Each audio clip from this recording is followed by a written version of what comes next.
시청자 여러분 안녕하십니까? 윤석열 검찰총장을 그렇게 공격하던 마치 사냥개처럼 대표적인 문재인 좌파 정권의 윤석열 저격수 최강욱 열린민주당 대표가 선거법 위반으로 기소됐습니다. 어제가 선거법 위반 공소시효 6개월 만료일이었습니다. 자정 전에 기소가 됐습니다. 최소한 국민의힘 10명, 더불어민주당 7명, 전부 합쳐서 20여 명의 국회의원들이 기소됐습니다. 선거법 위반으로 100만 원 이상의 벌금형만 확정이 되면 의원직을 잃게 됩니다. 20여 명의 기소된 의원 중에서 최강욱은 상당히 특별한 의미를 가지고 있습니다. 첫 번째는 이성윤 중앙지검장, 문재인의 후배, 경희대학교 후배, 현 정권 검찰의 반윤석열 사단의 총 리더 이성윤 중앙지검장은 역시 이번에도 최강욱 기소에 대해서 반대 의견을 냈다고 합니다. 그러나 수사팀과 윤석열 총장의 대검이 밀어붙였다고 합니다.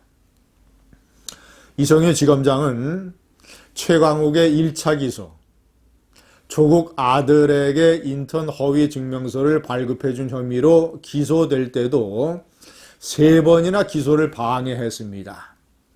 그런데 당시에도 윤석열 검찰총장이 적극적으로 밀어붙여서 기소가 이루어졌었죠. 때문에 최강욱 열린민주당 대표, 비례대표 의원은 2가지 사건으로 기소가 됐습니다. 그는 2017년 10월이죠. 그러니까 문재인 정권이 취임한 지 5개월 지나서 조국 민정수석의 기세가 등등할 때 조국 민정수석의 아들을 자신이 변호사로 근무하고 있는 법무법인 청맥의 인턴으로 근무했다라는 허위 인턴 증명서를 발급해준 혐의로 기소됐습니다.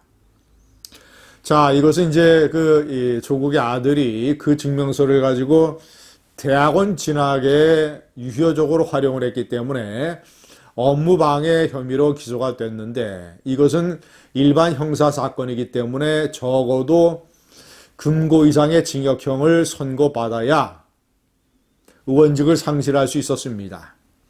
그런데 선거법 위반은 100만 원 이상의 벌금형만 되면 됩니다. 선거 기간 동안에 유튜브 방송 등에 나와서 허위 인턴 증명서라고 하는 것은 사실이 아니다. 실제로 인턴으로 근무했다라고 여러 차례 발언한 것을 허위 사실 유포로 검찰은 판단했습니다. 자, 그런데 이거 두고 봐야 됩니다. 제가 걱정하는 것은 대법원에서 이재명 경기도지사가 선거 기간에 텔레비전 TV 토론에 나와서 나는 형의 강제 입원을 시킨 사실이 없다라고 여러 차례 얘기한 것. 이것을 TV 토론의 특성을 여러 가지 고려를 해서 대법원에서 무죄라고 봤습니다.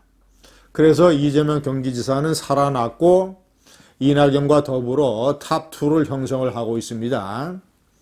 자, 그래서 최강욱 열린민주당 대표가 유튜브에서 그런 식으로 얘기한 것이 또 무슨 유튜브의 특성 이런 걸 또 법원이 대법원의 이 판결을 또 끌어다 써서 또 희한하게 또 이상한 판사에게 걸리면 예를 들어서 우리법 연구회라든가 이런 판사에게 걸리면 최강욱은 슬그머니 덫에서 벗어날 수가 있습니다.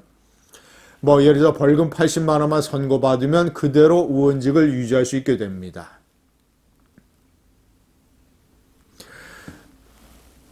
시청자 여러분, 제가 3번에 명기를 했습니다만은 최강욱은 전라북도가 고향입니다. 옵티머스의 고문을 맡아서 제가 이전에 동영상에서 신랄하게 비판을 했던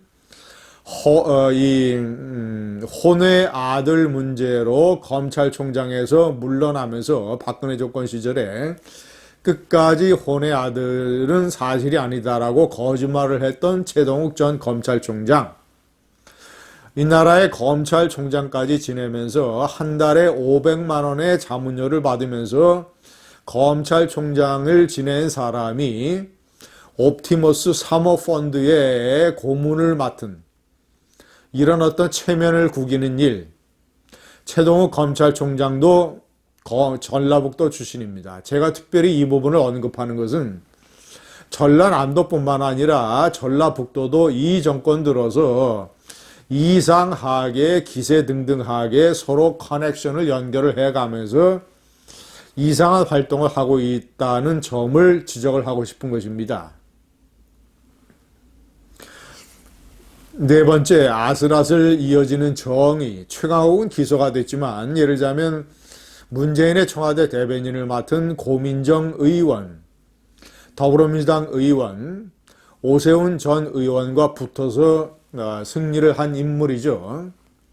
자기의 선거 공보물에 떡하니 자신을 지지한다는 발언을 한 사실이 없는 사람의 발언을 떡하니 선거 공보물에 집어넣습니다.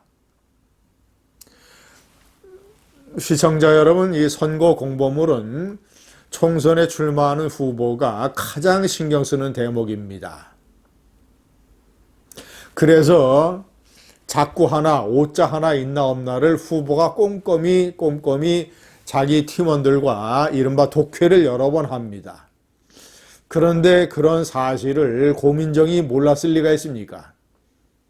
물론 알았고 그런 기획을 하는데도 참여를 했을 것이며 물론 최종 책임도 고민정에게 있습니다. 어떤 신문이 대형 오보를 냈다고 칩시다. 검찰에서 사법적인 책임을 물을 때 그 기사를 쓴 기자만 기소하는 게 아닙니다. 편집 책임자, 발행 책임자. 발행 책임자는 몰랐다 하더라도 발행인이기 때문에 사법적 책임을 져야 됩니다. 선거 공보물의 사법적 책임은 후보에게 있습니다. 설사 몰랐다 하더라도 사법적 책임을 져야 되는 것이 후보입니다. 그런데 몰랐을 리가 있습니까? 알아도 아주 자세하게 알았을 겁니다.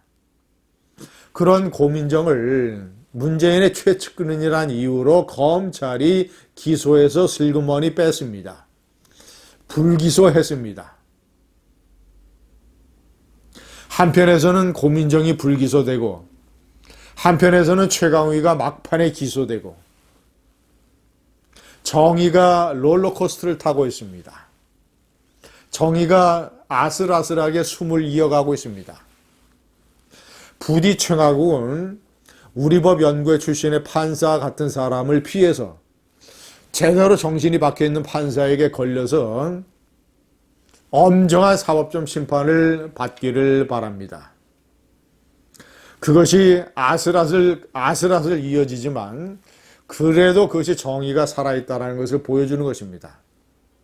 감사합니다.